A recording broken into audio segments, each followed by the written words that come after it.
পশ্চিমের কবল থেকে গণতন্ত্র বাঁচান। জগৎ একটা খোলা মাঠের মতো, সেখানে শক্তিশালী সম্প্রদায় দুর্বলের সর্বস্ব লুটপাট করে নিজের প্রভাব প্রতিপত্তি প্রতিষ্ঠিত করে থাকে। প্রাণী জগতের এই ব্যাপক প্রবণতা মানব সমাজে আদি অনন্তকাল ধরে চলে আসছে।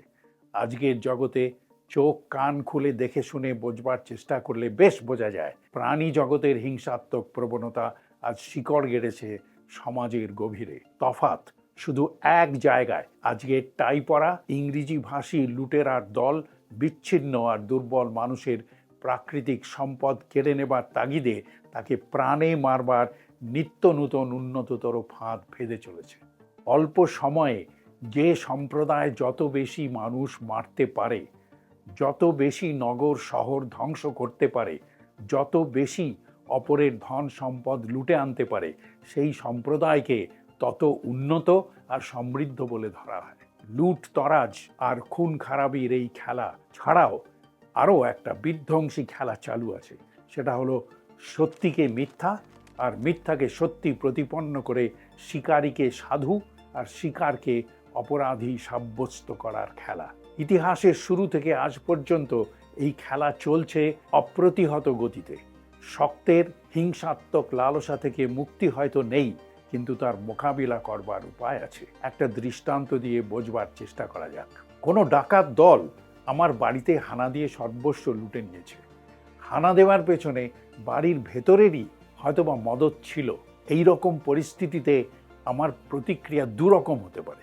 এক, রামায়ণে নাকি আছে রত্নাকর দস্যু মহর্ষি বাল্মীকিতে রূপান্তরিত হয়েছিলেন। আমি ডাকাতকে পঞ্চমুখে নিন্দা করে অভিশাপ দেওয়ার পর সেই চেষ্টা করতে পারি। আর দুই, আমি নিজেকে বোঝাতে পারি যে আমি দুর্বল আর জগতে দুর্বল হয়ে থাকা মহাপাপ।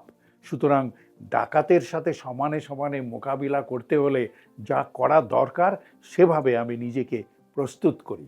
আমার 2 নম্বর প্রতিকারটাই সব থেকে বাস্তব চিন্তাধারা, আর তার সফলতার সম্ভাবনাও বহু গুণে বেশি বলে মনে হয়। সুতরাং সময় নষ্ট না করে আমি এই উদ্যোগ যত তাড়াতাড়ি সম্ভব নেবার ব্যবস্থা করলাম। তাতে আমার পাড়াপড়শি আত্মীয় পরিজন সরাসরি হাত না মেলালেও আমার সাহস আর উদ্যোগের তারিফ করতে পারে। কিন্তু ডাকাত দল তো আমার উদ্যোগে খুশি হবে না। এবার এই দৃষ্টান্তটাকে বাস্তব জীবনের পরিস্থিতির সাথে তুলনা করে দেখা যাক। আমাদের তথা বর্তমান জগতের অবস্থা এই উদাহরণের সাথে খাপ খায় কি না। 15ই অগাস্টকে ভারতের স্বাধীনতা দিবস হিসেবে ঘোষণা করা হয়েছে। 1947 সালে ভারত আর পাকিস্তান নামে দুটো দেশের জন্ম হয়। সেদিন ব্রিটিশ ভাইসরয়ের ভাষণের রেকর্ডের একটা অংশ এখানে দেয়া হলো। ভাষণের সাবটাইটেলগুলো মন দিয়ে পড়ুন। On this historic day, when India takes her place as a free and independent dominion in the British Commonwealth of Nations, I send you all my greetings and heartfelt wishes. লক্ষ্য করবেন, ভাইসরয় ভারতের পরিচয় দিচ্ছেন British কমনওয়েলথের একটা রাজ্য হিসাবে, স্বাধীন দেশ হিসেবে নয়। কাগজে কলমে এই দিনটা উপমহাদেশের উপর ব্রিটিশদের 200 বছরের দখলদারির শেষ বলে ব্যাপকভাবে প্রচার করা হলেও এই বিশাল ভূখণ্ডের প্রাকৃতিক, অর্থনৈতিক আর মানব সম্পদের ওপরে তাদের নিয়ন্ত্রণ শুধু যে চালু ছিল তা নয়, আজ সেটা কমেনি, বরং আরও জোরদার হয়েছে। এখানে পাকিস্তানের সাবেক প্রধানমন্ত্রী ইমরান খান মহাশয় রাষ্ট্রসংঘের সাধারণ পরিষদে ঘোষণা করছেন কেমন করে পাকিস্তান থেকে প্রতি বছর আনুমানিক $1 ট্রিলিয়ন মার্কিনী ডলার পশ্চিমী ব্যাংকে পাচার হয়ে যাচ্ছে। এই বিপুল পরিমাণ সম্পদ পাচার বন্ধ করতে না পারলে কোনো উন্নয়নশীল দেশের সামাজিক সমৃদ্ধি কোনো ক্রমেই সম্ভব নয়। শোনা যাক তিনি কি বলছেন। We welcome the interim report of the FACTI panel. The figures of illicit flows mentioned in the report are staggering. $1 trillion is taken out each year by these white-collar criminals. $20 to $40 billion is in the form of bribes received by these corrupt white-collar criminals. $7 trillion in stolen assets is parked in these safe tax haven destinations. $500 to $600 billion is lost each year in tax avoidance by multinational companies. তৃতীয় বিশ্বের এই ক্ষেত্রে পাকিস্তানের এককালীন রাষ্ট্রপ্রধান ইমরান খান মহাশয় জনসমক্ষে সরাসরি প্রচার করছেন কি পরিমাণ জাতীয় সম্পদ কেমন করে ইঙ্গো আমেরিকান পশ্চিমী দেশগুলোর মদতে ক্রমাগত পাচার হয়ে যাচ্ছে। বাৎসরিক লুটের পরিমাণটাও তিনি সাহস করে উল্লেখ করেছেন, সেটা বৎসরে $1 ট্রিলিয়ন। পরিমাণটা বোঝবার চেষ্টা করুন, একের গায়ে 12টা শূন্য দিলে যে অঙ্ক দাঁড়ায় তার সমান। জাতীয় সম্পদ যারা পাচার করছে তারাই সরকার দখল করে বসে আছে।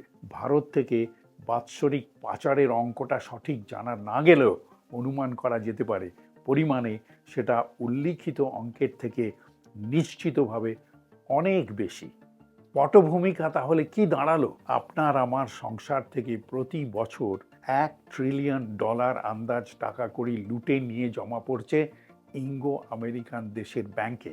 লুটের বা ডাকাতির এই দক্ষযজ্ঞে যারা সামিল হয়েছে তারা আপনার আমার দেশেই রাজনৈতিক নেতা সেজে বসে আপনার আমার জীবনে সমৃদ্ধি আর উন্নয়নের দায়ভার সামলাচ্ছে। তাদের এই গৃহপালিত অনুগত প্রচার মাধ্যম আমাদের ব্রজবুলি শিখিয়ে চলেছে কি না, অনাহারে অর্ধাহারে ছেঁড়া কাঁথায় শুয়ে থাকলেও আমাদের আত্মতুষ্টিতে যেন কোনো ঘাটতি না হয়। কেন না, আমরা স্বাধীন দেশ, আমরা গণতন্ত্রে বাস করি, আমরা মানবাধিকার উপভোগ করি। একটু আগে যে কথাটা বলা হলো তারই পুনরাবৃত্তি করতে হচ্ছে। কোনো ডাকাত দল আমার বাড়িতে হানা দিয়ে সর্বস্ব লুটে নিয়েছে, হানা দেবার পেছনে বাড়ির ভেতরেরই কারোর হয়তোবা মদত ছিল। এই রকম পরিস্থিতিতে আমার প্রতিক্রিয়া দুরকম হতে পারে। এক, রামায়ণে নাকি আছে রত্নাকর দস্যু মহর্ষি বাল্মীকিতে রূপান্তরিত হয়েছিলেন। এই প্রতিবেদনের মাধ্যমে বোঝাতে চাইছি আপনার আমার বাড়িতে ডাকাত পড়েছে বলেই আমরা অস্তিত্বের শেষ সীমানা এসে দাঁড়িয়েছি। ডাকাত তো কোথাও চোখে পড়ছে না। তাহলে কারা ডাকাত, কোথায় ডাকাত, কোথায় লুট হচ্ছে, কি করে লুট হচ্ছে? সত্যিই তো চোখের সামনে কিছুই তো দেখা যাচ্ছে, দেখা যাবেও না।